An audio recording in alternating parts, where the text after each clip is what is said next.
Group পর্বে 3 match জিতেই ইতিমধ্যে super 8-এ পৌঁছে গিয়েছে ভারত। তবে কানাডার বিরুদ্ধে শেষ ম্যাচটি বৃষ্টির জন্য বাতিল হয়ে যায়।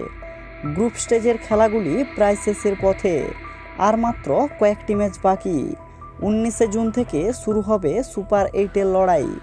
এবার অ্যান্টিগুয়া, বারবাডোস, সেন্ট লুসিয়ায় ম্যাচগুলি অনুষ্ঠিত হবে, অর্থাৎ গোটা সুপার 8 পর্বটি ক্যারিবিয়ান দ্বীপপুঞ্জে হবে।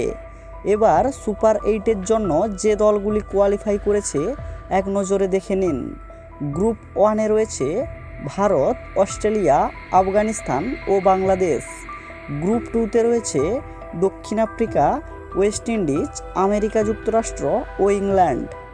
রোহিতদের প্রথম সুপার 8 ম্যাচের প্রতিপক্ষ রশিদ খানের আফগানিস্তান দল। 20 জুন বারবাডোস স্টেডিয়ামে সেই ম্যাচটি আয়োজিত হবে। টিম ইন্ডিয়া দ্বিতীয় ম্যাচটি খেলবে বাংলাদেশের বিরুদ্ধে 22 জুন অ্যান্টিগুয়াতে, এবং অস্ট্রেলিয়ার বিরুদ্ধে 24 জুন সেন্ট লুসিয়ায় নিজেদের সুপার 8-এর ম্যাচটি খেলবে। ভারতের সবকটি ম্যাচই ভারতীয় সময় রাত্রি 8টা থেকে শুরু হবে। এখন দেখার আইসিসি ট্রফির খরা কাটিয়ে কি এবার অবশেষে বিশ্বকাপের খেতাব জিততে পারবে ভারত? সেটাই এখন দেখার বিষয়।